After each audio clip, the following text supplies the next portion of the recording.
हाँ, तो बच्चों, हमने मातृभूमि यह जो पद्य है, इस पद्य का हमने लय के साथ गायन देखा था। आज हम इसका अर्थ समझने की कोशिश करेंगे।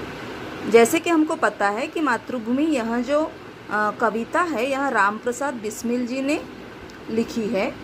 इस कविता में राम प्रसाद बिस्मिल जी ने मातृभूमि के प्रति अपने प्रेम एवं भक्तिभाव को व्यक्त किया है। तो उस प्रेम और भक्तिभाव को कविता के रूप में उन्होंने यहाँ पे हमें मातृभूमि इस कविता के रूप में यहाँ प्रस्तुत किया है। तो हम यहाँ जानेंगे कि इस कविता के माध्यम से कवि हमसे क्या कहना चाहते हैं, या मातृभूमि के प्रति वह अपना स्नेह और प्रेम कैसे यहाँ दिखा रहे हैं। तो पहली जो पंक्ति है वो देखिए, हे मातृभूमि तेरे चरणों में शीश नवाऊं, मैं भक्ति भेंट अपनी तेरी शरण में लाऊं। कवि यहाँ कह रहे हैं, हे मातृभूमि, हे माता, मैं आपकी चरणों में अपना शीश नमाना चाहता हूँ, शीश झुकाना चाहता हूँ। शीश यानी क्या? शीश यानी सिर। शीश यानी क्या? सिर। मैं अपना सिर आपके चरणों में झुकाना चाहता हूँ और मैं अपनी भक्ति जो है, मेरा जो समर्पण है, वे आपके शरण में, शरण यानी चरणों में भेंट चढ़ाना चाहता हूँ। आगे हम देखेंगे, माथे पे तू हो चंदन, छाती पे तू हो माला, जिह्वा पे गीत तू हो मेरा, तेरा ही नाम गाऊं। यहाँ कवि यहाँ हमें यह कह रहे हैं, यह बताना चाह रहे हैं कि हे मातृभूमि, जिस प्रकार हम चंदन को माथे पे लगाते हैं, अपने शीश पर लगाते हैं, अपने सर पर लगाते हैं, उसी प्रकार आपको, आपके मिट्टी को चंदन की तरह हम अपने माथे पर मैं लगाना चाहता हूँ।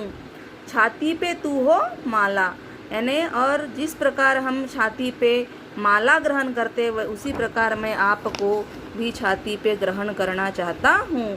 और हमेशा मेरे मुख पर, मेरे जिह्वा पर, मेरे जीभ पर, जीवा यानी क्या? जीभ जिसे हम कहेंगे, मेरे जिह्वा पर हमेशा आपके ही गीत रहे और मैं हमेशा आपका ही नाम गाता रहूं, आपका ही नाम लेता रहूं। इस तरह कवि यहाँ इस दूसरी पंक्ति में कहना चाहते हैं। तीसरी पंक्ति हम देखेंगे, जिससे सपूत उपजे श्री राम कृष्ण जैसे, उस धूल को मैं तेरी निज शीश पे चढ़ाऊं। यहाँ कवि हमें यहाँ बताना चाह रहे हैं कि, या फिर अपना भाव यहाँ दिखाना चाह रहे हैं कि हे मातृभूमि, इस माटी में श्री राम और कृष्ण जैसे सपूत, है ना, वीर सपूत, इस माटी से इन्होंने जन्म लिया है और इसीलिए माटी जो है ये कैसी है? पवित्र हो गई है। और इस पवित्र माटी को, इस धूल को मैं आपके निज शीश पे, उस धूल को मैं तेरी निज शीश पे चढ़ाऊँ और इस धूल को, इस मिट्टी को मैं अपनी शीश पर ग्रहण करना चाहता हूँ। ऐसे यहाँ कवि हमें बताना चाह रहे हैं।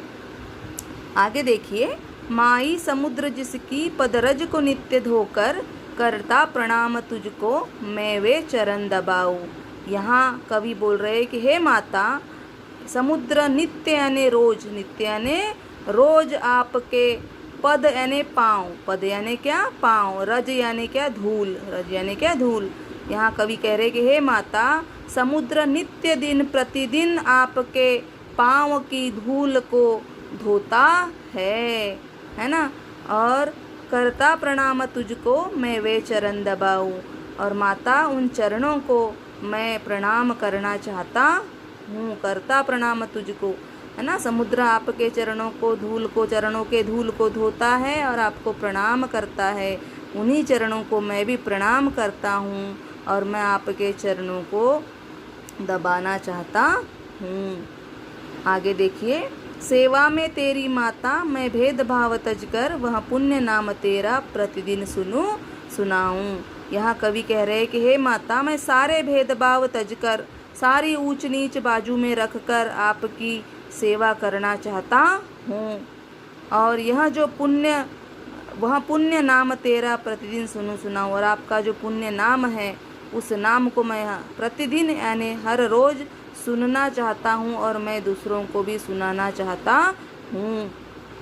आगे कवि कह रहे हैं, तेरे ही काम आऊँ तेरा ही मंत्र गाऊँ, मन और देह तुम पर बलिदान में जाऊँ। कवि यहाँ कह रहे हैं कि हे माता, मैं हे मातृभूमि, मैं हमेशा आपके ही काम आना चाहता हूँ और आपका ही मंत्र गाना चाहता हूँ। मन और देह, मेरा मन और मेरा शरीर जो है मैं आप पर बलिदान कर देना चाहता हूँ।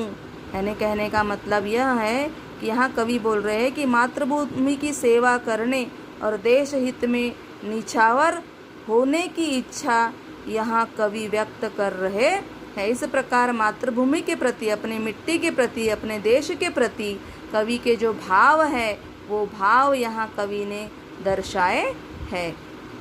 तो आशा करती हूँ कि आपको इस कविता का अर्थ समझ में आया होगा, है ना। तो इसके आधार पर जो यहाँ कुछ स्वाध्याय दिए हैं उस स्वाध्याय को हमको यहाँ कंप्लीट करना है और इस कविता को भी हमें अपने कॉपी में उतार लेना है और लय के साथ इसको हमें याद करना है। तो स्वाध्याय में यहाँ देखिए कुछ शब्द वाटिका दी है जहाँ कुछ अर्थ दिए हुए हैं, जैसे नवाना यानी झुकाना, शीश यानी सिर, जिह्वा यानी जीभ, रज यानी धूल, बलिदान यानी निछावर होना, प्राणाहुति देना, देह यानी शरीर। तो इस स्वाध्याय का जो पहला प्रश्न है वह है सूचना के अनुसार कृतियाँ करो।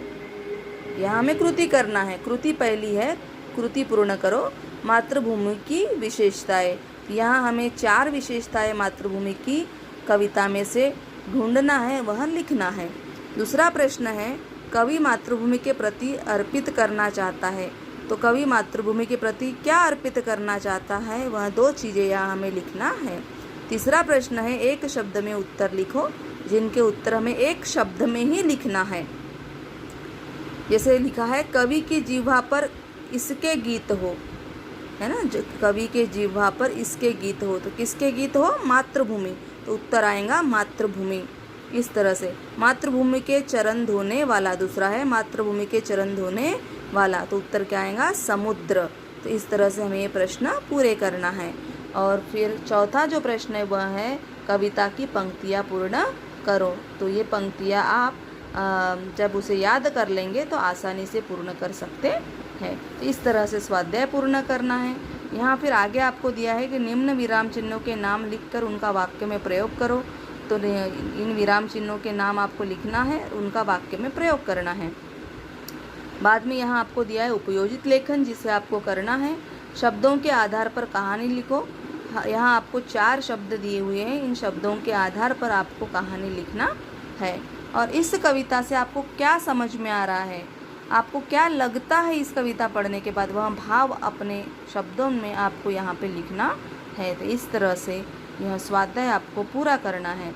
और आखिर में यहाँ दिया है स्वयं अध्ययन, यानी आपको आपके अध्ययन के लिए है। ये यहाँ लिखा है, देखिए, कि विकास की ओर बढ़ता हुआ भारत देश से संबंधित महत्वपूर्ण कार्यों की सूची बनाओ।